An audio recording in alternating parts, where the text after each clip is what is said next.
Hey, how you doing? No, seriously, how you doing? Doing good? I'm doing great. As great as you can be after just getting off work. Uh, but hey, that's the best time of the day to be great, ain't it? When you're getting off work. And I've got a whole, let's see, 7 hours before I have to be there again. But I'm not really complaining. I don't. I mean, there's a lot of people out there that they can't get work.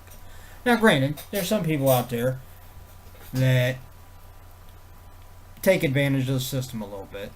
Y'all know what I mean. You know, they claim that they can't work when you see them out and about, and, you know, they could. I mean, there are plenty of jobs out there. There are jobs that you can get that are really no strenuous activity at all. You can get a job where you're sitting at a desk all day. Or if you're somebody that can't sit for long periods of time, well, then you get something to where you're up moving around. I mean, but at the same time, I know there are people out there that have, you know, something has happened to where they can't physically work, and I have no problem with them, you know, using, because I mean that's what it's there for. That's who the assistance is for. But then you got those people too that think they're above certain jobs. You know what I mean. The ones that they expect to, you know, any job they get, they have to start out at $15, $16 an hour, or it's just not worth it. Bite me. Okay? Let me tell you something, okay? I'm not even making $15, $16 an hour.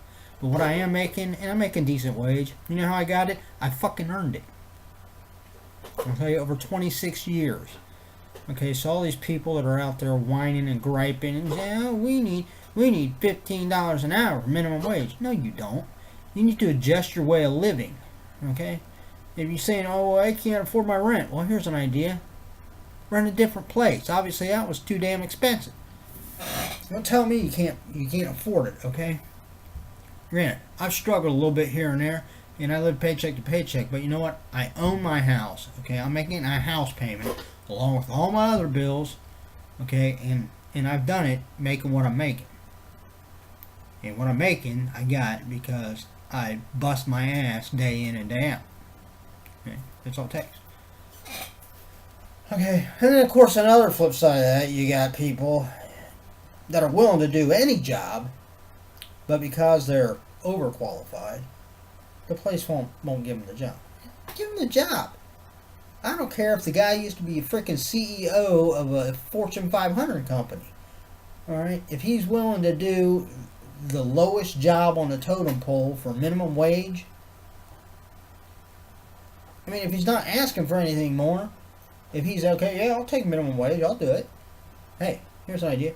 Give him the job. You need somebody to do the job, he needs a job. Or she, whatever. Don't want to exclude anybody. Anyway, I'm going off on a rant. I do that once in a while. I don't even remember what my initial point was, to be honest with you. That all came out of me coming home from work. And I worked long hours, and I'm actually happy with it, because especially come payday, which is tomorrow's payday.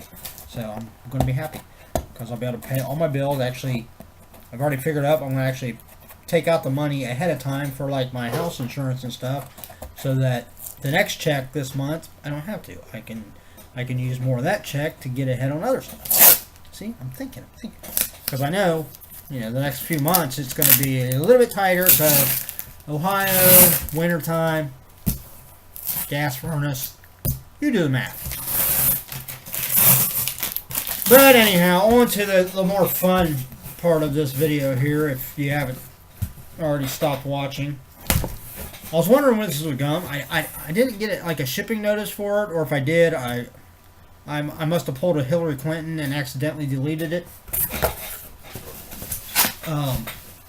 But this is the mystery box,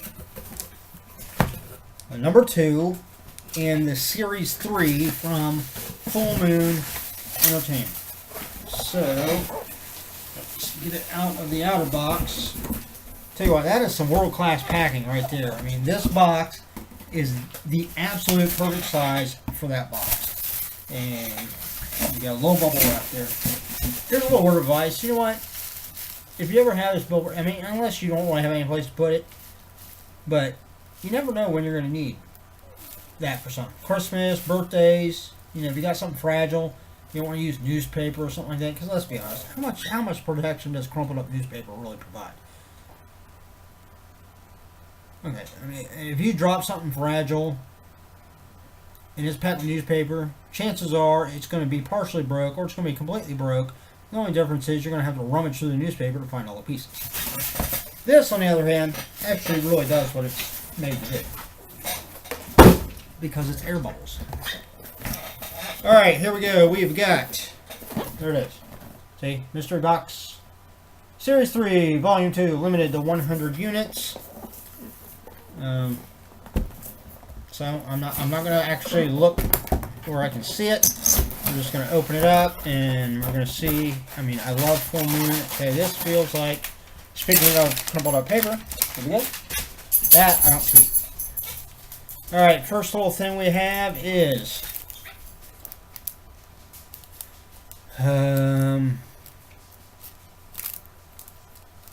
they look like decals. Looks like there's a few of them in here. I love decals. And I'll tell you why. One, because they stick on stuff. That comes from my old days of BMX. I used to ride BMX freestyle. And we love decals because, you know, anybody that's in BMX freestyle knows you have to put decals on your bike. But I like them now because I have a bar out in my, well, my bar. What a weird place to put a bar, right? But I have the top of it with, you know, like kind of decaled.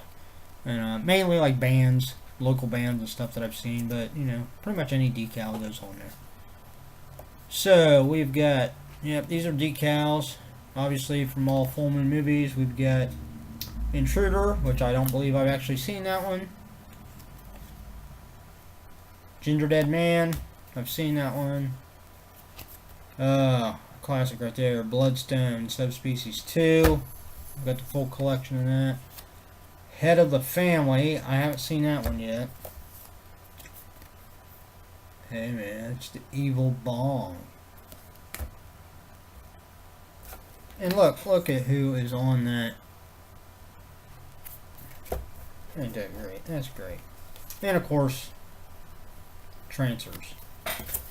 So, those will be going on the bar here in a little bit. Alright, next, feels like a CD. We got a soundtrack CD for the movie Shrunken Heads. That's pretty cool.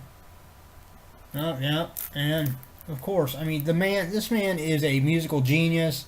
You look at that, the main title by Danny Elfman. If you don't know Danny Elfman, what the hell's wrong with you?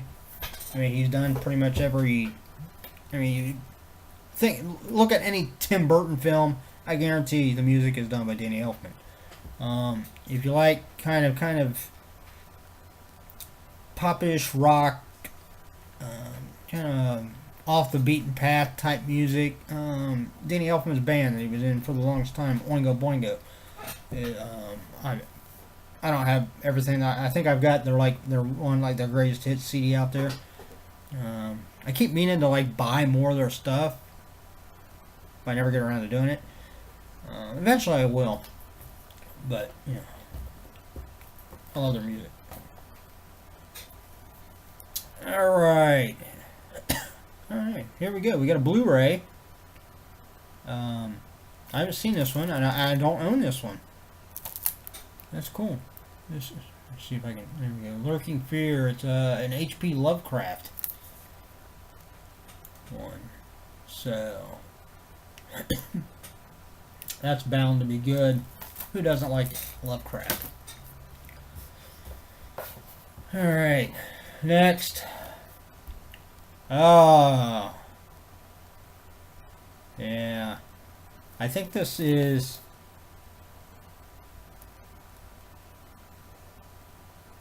Okay, no, this is actually, I think the newest one's like number 3 or something like that.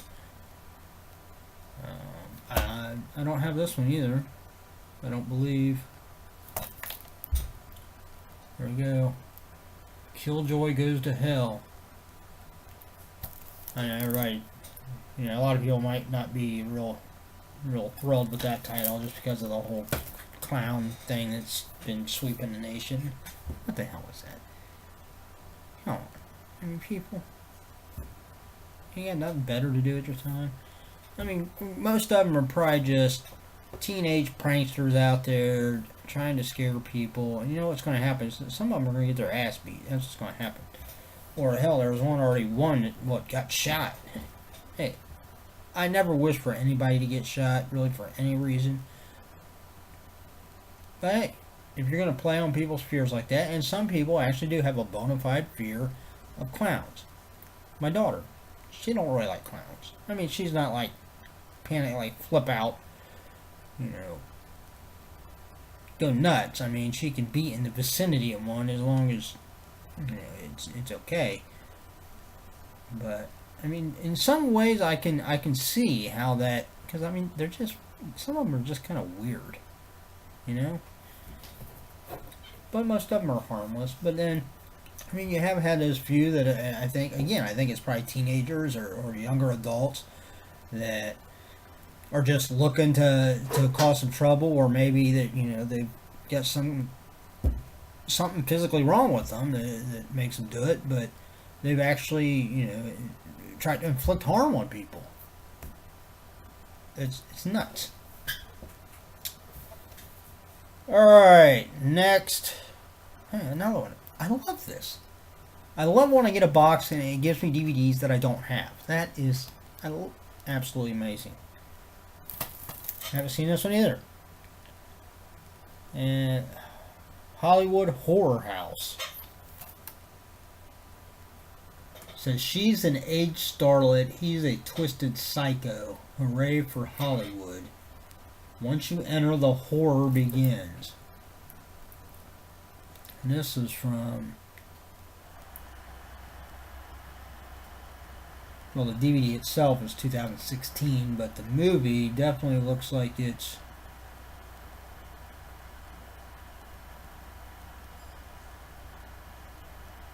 definitely older. I'm going to say it's like late 70s maybe.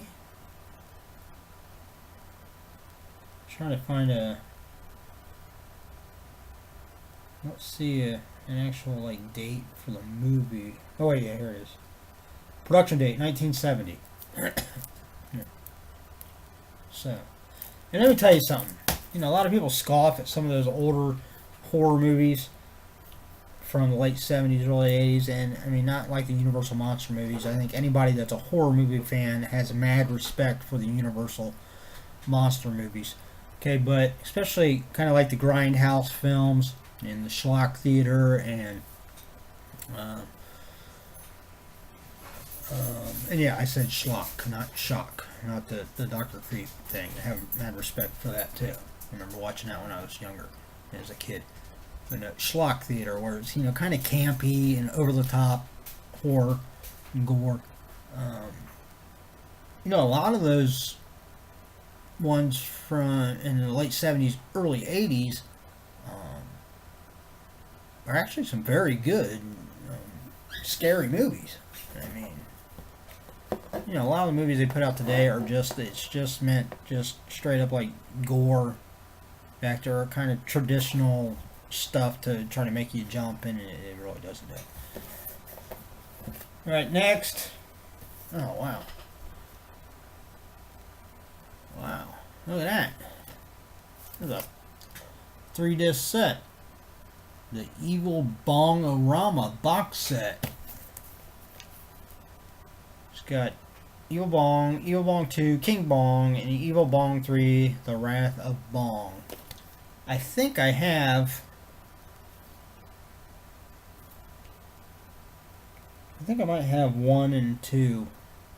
I know I got a couple of them out there, just singles, so I'll probably keep this set and get rid of the singles, depending on what I have out there. I'll have to look. Next, we've got, that's pretty nice, the Fullmoon catalog. Yeah, take that out and look at it. Alright. Next, I feel like there's one more thing in here. Ooh, what is this? What is this? Let's see.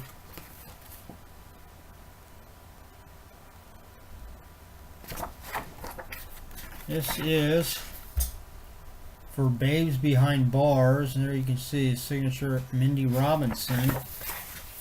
And there's another signature down at the bottom. I can't really make out who it is.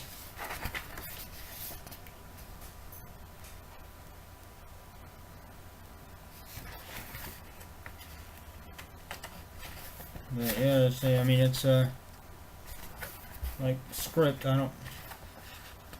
This isn't like a full. It's not a full.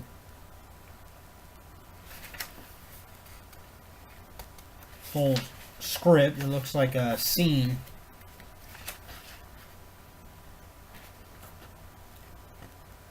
Scene script, and I'm guessing they probably did it that way. Just I mean, I'm not sure how they do. I would guess that when you're doing movies, you probably have so many copies of the full script for the main cast members, and obviously the director, producer, you know, a lot of the other staff there that need to know what's going on in each scene, and you know, what they need next, especially like the grips and stuff who have to place items and so forth, get props. And but I would guess they probably break it down by scene too, and just make up these little scripts just to have on hand. You know, because actors, not every actor is absolute on their lines all the time. Sometimes they have to ad lib. Sometimes they just forget. That's where you get like blooper reels. So this would probably come in handy for, you know, the actors that are just in that scene. So I'm guessing the two people that signed it, maybe like the two that are in the scene. Mindy Robinson, because it looks like there's only...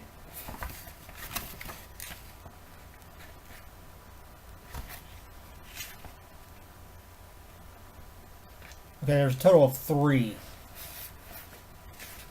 people in here, but the third person, the warden, looks like he's only got one little like line, or one little, you know, I mean, it's a couple of sentences, but one little line in the whole scene.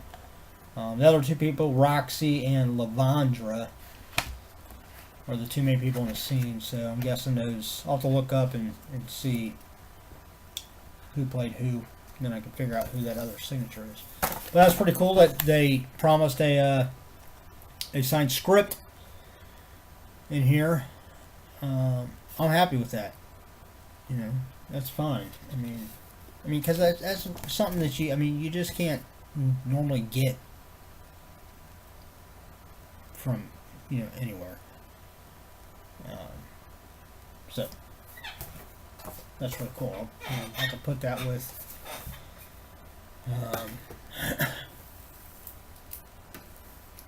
some of my other ones. I've got a, it's not signed, but I've got a copy of the script from House of a Thousand Corpses, I believe. I'd eventually, like, maybe one of these days, if I could meet, I'd love to meet some of the cast members. I actually did meet Sid Haig and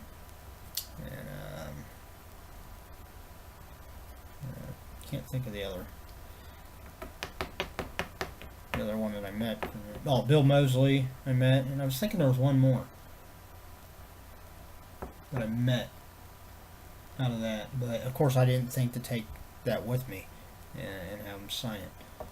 I would love to meet, you know, I've met Rob Zombie once, way back. I mean, that was back like before he was doing solo stuff. It was like when he was with White Zombie. We saw him at Bogart's in Cincinnati, and we met him because he was, you know, he was just kind of out wandering around. One of the few times I actually went and seen them by myself. Normally, I had a couple of friends, and we went and seen them all the time, but for whatever reason, the people that I normally went with weren't able to go or something, and so I had extra money, so I, what the hell, I'll go by myself. So a few times. Bogarts is a great place to go, and especially if they have a few bands on the lineup or the ticket or however you want to put it. Taking a stage. A lot of times you'll find either the members of the headlining groups. Just kind of because it's kind of got kind of a club kind of feel to it. I mean, it's a really nice venue. It's got great acoustics for shows.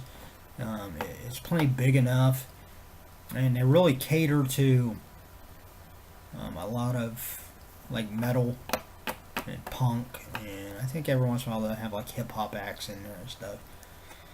Once in a great while they'll have like stand up comedy or something, pop group or something, but we always went for like the metal bands, and I can remember a number of occasions. There's only a couple of occasions that I actually talked to members of the bands, but there's a lot more occasions when you could actually see, the guitarist or drummer or somebody from either the headlining band being out there during the opening bands, or later on in the evening when the headliners are playing, you'll see members from the opening bands kind of walking around. So it's really cool. But I'd love to meet Rob Zombie again, and again have him or his wife, Sherry, sign that. But, I also have got a script from Lethal Weapon. I think it's Lethal Weapon 4. One of the Lethal Weapons. I don't know. I'd have to look at that one too. It is signed though by the cast, which is really cool. But that's it. I think that's everything in the box. Yep, that's everything in the box. This box I don't think I'm going to hold on to because it's not. I saved the first one that came in the series, but I saved it just because it was actually numbered and signed by Charles Band. Who, if you don't know who Charles Band is, he's basically like the bigwig of Fullmoon Entertainment. So I probably won't save that box. But overall, I'm happy. How can you can't not be happy with that. You got a box set of 3 DVDs, you got 2 other DVDs, a soundtrack CD, a Blu-ray, just like 6 decals, the catalog, and a script, signed script from scenes from Babes Behind Bars. I actually think I have that movie out there. So I'll have to watch through it sometime and compare the scene there. See if there was any actual changes that they did in the actual scene on film compared to what they have written down.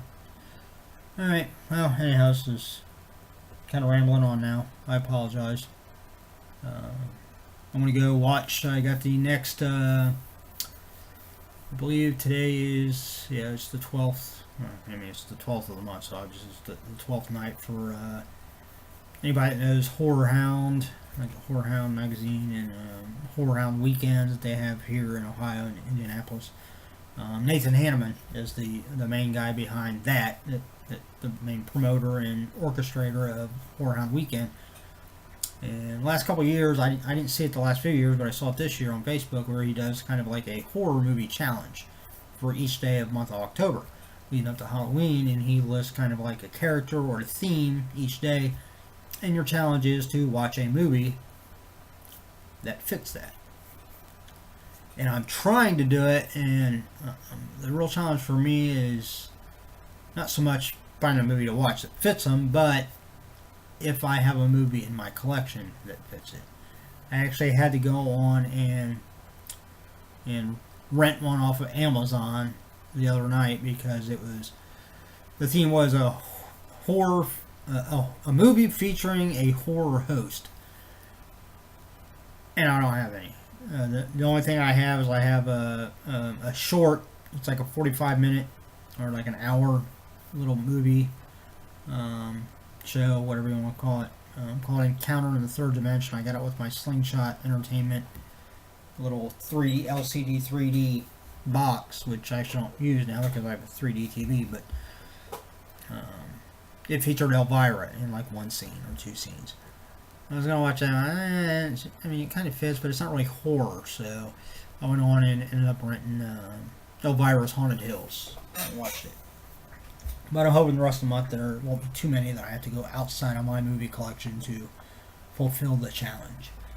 And then at the end of the month, I'll actually post on my Facebook feed of all the movies I watched each day of the month. It's kind of fun.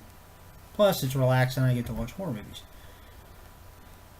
So that's what I'm getting ready to do. I'm not going to tell you which one is going to be tonight. I haven't fully decided yet. All I know it's going to be based on a Works by Clive Barker. So there's a few to choose from. That's it. Everybody take it easy.